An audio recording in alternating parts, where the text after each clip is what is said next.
नमस्कार। स्वागत है आपका लाउड इंडिया टेलीविजन पर। लेकर आया हूँ आपका अपना कार्यक्रम पॉलिटिकली योर्स अशोक वानखड़े। आज देश में कुछ भी स्थिति हो, लेकिन दिल्ली में सेलिब्रेशन हो रहा है। देश में क्या-क्या हो रहा है ये लिस्ट मैं आपको सुनाना नहीं चाहता, क्योंकि लाउड इंडिया पर लगातार देश की समस्याएँ हम उठाते रहते हैं। लेकिन हमारे प्रधानमंत्री आदरणीय नरेंद्र मोदी जी, जो नॉन बायोलॉजिकल हैं, कई उपलब्धियाँ हैं उनके नाम पर। उन उपलब्धियों को भी बताऊँगा, लेकिन आज उन्होंने अपने प्रधानमंत्री के कार्यकाल के 4,399 दिन पूरे किए। 26 मई 2014 को पहली बार पीएम की शपथ ली थी। उन्होंने 4,398 दिनों तक इस पद पर रहे पूर्व प्रधानमंत्री नेहरू जी का रिकॉर्ड तोड़ दिया है। पीएम मोदी की उपलब्धि और एनडीए सरकार के 12 साल पूरे होने के उपलक्ष्य में बड़ा आयोजन दिल्ली में भारत मंडपम में हुआ। 22 राज्यों के और केंद्र शासित प्रदेशों के सीएम, डिप्टी सीएम, अन्य नेता शामिल हुए। बंगाल के मुख्यमंत्री शुभेंदु अधिकारी ने पीएम मोदी को अपने हाथ से झालमुड़ी परोसी। कई नेताओं में प्रधानमंत्री के कार्यकाल का उल्लेख करके एक प्रस्ताव उनके अभिनंदन में पारित किया गया।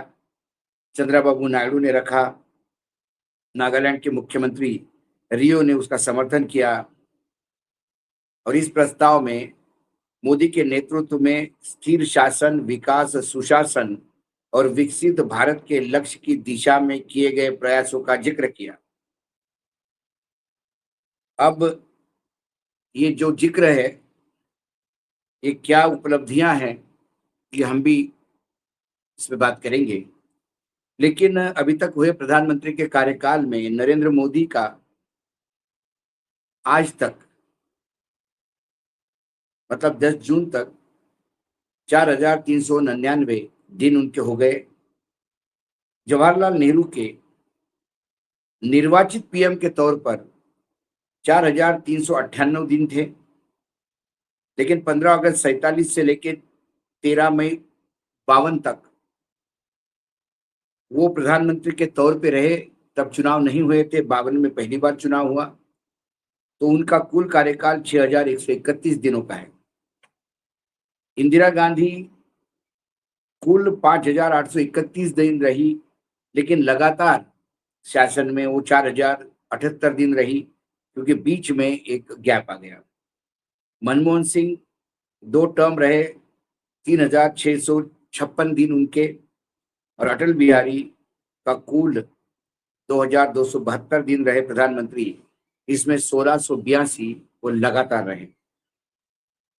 अब ये उनके पूरे कार्यकाल का एक मिनट टेबल बता दिया आपको। अब कई लोगों ने उनके लिए गिफ्ट लाए, कई लोग कसीदे पढ़ते रहे। इजराइल, इथियोपिया, दक्षिण कोरिया समेत कई देशों के नेताओं ने प्रधानमंत्री मोदी को लंबे समय तक निर्वाचित प्रधानमंत्री बनने की बधाई दी। और बाकी तो पूरा दिन भर प्रधानमंत्री ने कहा कि 140 करोड़ लोगों का मुझ पर और प्रेम है, स्नेह है। अब इन दिनों की यदि हम बातचीत करें, 12 साल, जवाहरलाल नेहरू की तो तुलना हो ही नहीं सकती। जवाहरलाल नेहरू को जब भारत मिला तो किस स्थिति में था, और फिर जवाहरलाल नेहरू ने अपने कार्यकाल में डैम से लेके आईआईएम से लेके आईआईटी से लेकर अस्पतालों तक का निर्माण किया। और उसके बाद बाकी प्रधानमंत्रियों ने, हर प्रधानमंत्री ने कुछ ना कुछ अपने तरफ से इसमें विकसित किया। जब बीच में देश पे ऐसी स्थिति आ गई थी कि हमें कर्जा भी सोना गिरवी रख के लेना पड़ा, उस स्थिति से मनमोहन सिंह जी ने बाहर लाया। मनमोहन सिंह जी ने वित्त मंत्री होते हुए एक नई अर्थनीति इस देश को दी, पूरा ढांचा बदला और इसके बाद पीछे देश ने मुड़ के नहीं देखा।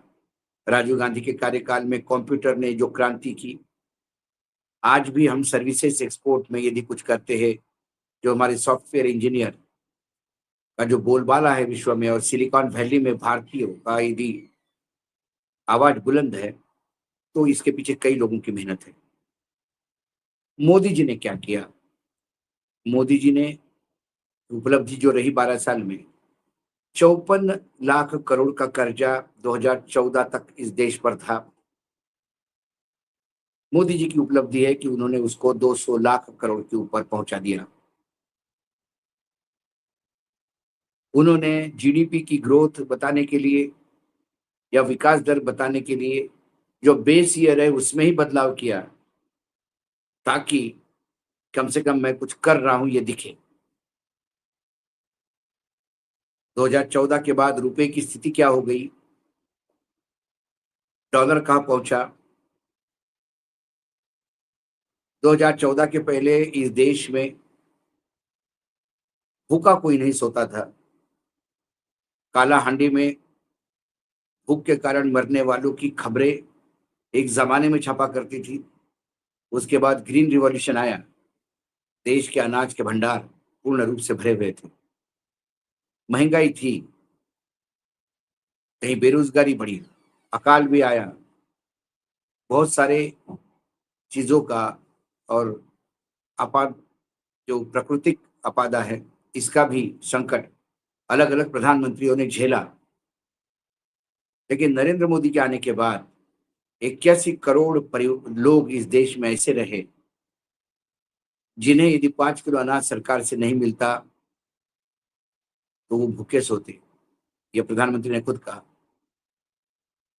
देश की ये स्थिति क्यों हुई, इसका आकलन करना जरूरी है। देश में प्रधानमंत्री के साथ ही उद्योग जगत का एक जन्म हुआ। जो स्कूटर पे घुमा करते थे वो अब बड़े बड़े जेट में प्रधानमंत्री को भी घुमाते और खुद भी घूमते हैं। नेहरू ने जो बनाया वो बेच के मोदी जी देश चला रहे हैं।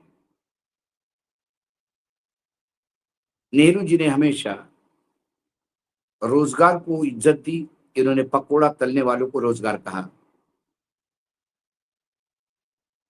जो किसानों का आत्महत्या का दर तब था उससे कई गुना आज बढ़ा है। और सबसे ज्यादा राजनीतिक नैतिकता और राजनीतिक परंपरा, नैतिकता और परंपरा इन दोनों शब्दों को शब्दकोश से निकाल दिया गया, राजकीय शब्दकोश से। ना नैतिकता रही, ना परंपरा रही। भ्रष्टाचार से लिप्त नेताओं का भाजपा के वॉशिंग मशीन में जाना शुरू हो गया, और जो कल तक भ्रष्टाचारी और व्यभिचारी थे वो सदाचारी और राष्ट्र प्रेमी घोषित हो गए। जो कैमरे के सामने पैसे लेते हुए पकड़े गए, जिनके ऊपर प्रधानमंत्री ने स्वयं बहुत कुछ बोला, वो आज 12 साल की उपलब्धि ये है कि उनके हाथ से प्रधानमंत्री झालमुड़ी खा रहे थे।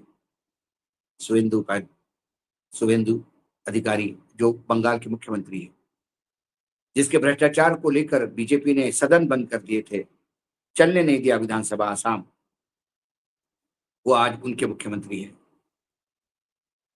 महाराष्ट्र में जिनको सबसे भ्रष्ट कहा वो उप मुख्यमंत्री बनाए गए, जिनके ऊपर ईडी की रेड थी वो मंत्री बनाए गए। कांग्रेस मुक्त भारत की कसम खाने वाले मोदी जी की उपलब्धि यह है कि उन्होंने कांग्रेस युक्त बीजेपी बनाई। बहुत सारी है, समय कम है, इतने बात हो रही है। और अंत में इन 12 साल के उपलब्धि में एक व्यंग मैंने पढ़ा, किसी ने उसका मीम बनाया। तब उसमें एक पत्रकार सवाल पूछता है आदरणीय प्रधानमंत्री जी को कि नीट के पेपर लीक हुए हैं साहब, शिक्षा मंत्री इस्तीफा क्यों नहीं देते?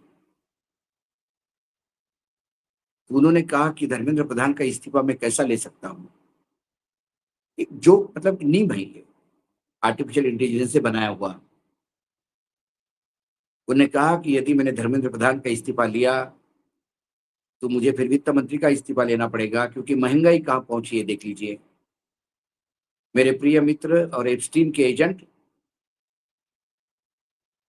पुरी का इस्तीफा लेना पड़ेगा, क्योंकि पेट्रोल की क्या हालत हो गई आप देख रहे हैं। मणिपुर जल रहा है तो मेरे छोटे भाई अमित शाह का मुझे इस्तीफा लेना पड़ेगा। रुपया किस कदर नीचे आ रहा है उसको देखते हुए वाणिज्य मंत्री पीयूष गोयल का इस्तीफा लेना पड़ेगा। रेल में रील बनाने वाले मंत्री अश्विनी वैष्णव जिस हिसाब से दूरदर्शन से लेके रेल चला रहे हैं, उनका इस्तीफा लेना पड़ेगा। ऑपरेशन सिंदूर के बाद एक भी देश पाकिस्तान की निर्वसना नहीं कर रहा था। विदेश नीति डिरेल्ड हो गई है हमारी। इसके लिए विदेश मंत्री का इस्तीफा लेना पड़ेगा। बच्चे 70-70 फीट कुएं में नीचे जाके चल के जान पे खेल के पानी भर रहे हैं। पानी का हाहाकार हो रहा है। मुझे सीआर पाटिल जल मंत्री का इस्तीफा लेना होगा। न्यायपालिका न्याय न्याय जो हमारा कानून मंत्रालय है, वो न्यायपालिका को लेकर बैडमिंटन खेलने इस क्राइसिस में जब देश संकट में है तो 150 लोगों का कंटिजेंट लेके जाते हैं। और न्यायालयों की क्या हालत है उसे देख के मुझे कानून मंत्री का इस्तीफा लेना पड़ेगा। जहां ईरान में जो ड्रोन यूज हो रहे हैं और जो चाइना तकनीकी दृष्टि से आगे जा रहा है, और हम कहाँ है ये देखते हुए हमारे रक्षा मंत्री जो है, जो नींबू मिर्ची टांग के आते हैं नए राइफल्स पे, उनका इस्तीफा लेना पड़ेगा। और पूरे विश्व में मैं इतना घूमने के बावजूद, पूरे विश्व के बड़े बड़े देशों के सर्वोच्च सम्मान गले में टांगने के बावजूद, किसी भी देश से मैं भारत को डायरेक्ट समर्थन हासिल नहीं करवा पाया, तो इस्तीफा तो मुझे भी देना पड़ेगा। तो इससे अच्छा है धर्मेंद्र प्रधान का इस्तीफा ना हो। ये मीम है आर्टिफिशियल एजेंसी का, लेकिन इसमें कुछ गलत नहीं कहा। लेकिन सर्वगुण संपन्न मंत्रिमंडल है हमारा। हमारा रक्षा मंत्रालय अब एग्जाम लेगा, शिक्षा मंत्री का काम करेगा। शिक्षा मंत्री पेपर लीक होने वाले माफिया को संभालेगा। हमारा स्वास्थ्य मंत्री जेपी नड्डा लगातार राजनीतिक फ्रंट पे काम करेंगे, मंत्रालय को दुर्लक्षित करेंगे। जल साधन संसाधन मंत्री गुजरात तक सीमित है, उनकी गुजरात की राजनीति से आगे नहीं बढ़ पाएंगे।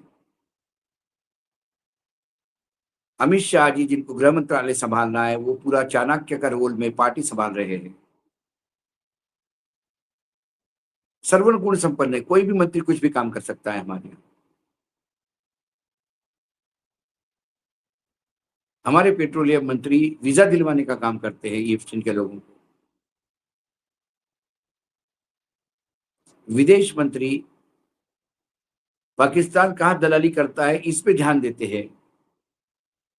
वित्त मंत्री प्याज मैं खाती ही नहीं तो प्याज की कीमतों से क्यों परेशान हूं, ये बोलते हैं।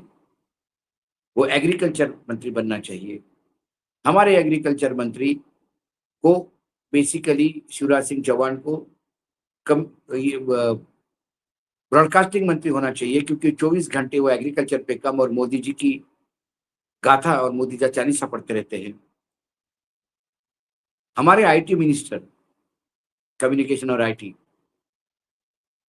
सिंधिया साहब, वो प्याज लेके कैसे चले इसकी ज्ञान देते रहते हैं लोगों को गर्मी में। उन्हें स्वास्थ्य मंत्रालय का काम आता है। तो हमारा मंत्री कोई भी किसी का भी काम कर सकता है। ऐसे सर्किस नुमा मंत्रिमंडल ने आज 12 साल पूरे किए। ये 12 साल उनकी उपलब्धि है या देश के 12 बज गए हैं, ये मैं आप पे छोड़ता हूँ। आज पॉलिटिकल अफेयर्स में इतना ही। कल फिर आता हूँ किसी विषय के साथ। तब तक के लिए नमस्कार। देखते रहिएगा लाउड इंडिया टीवी।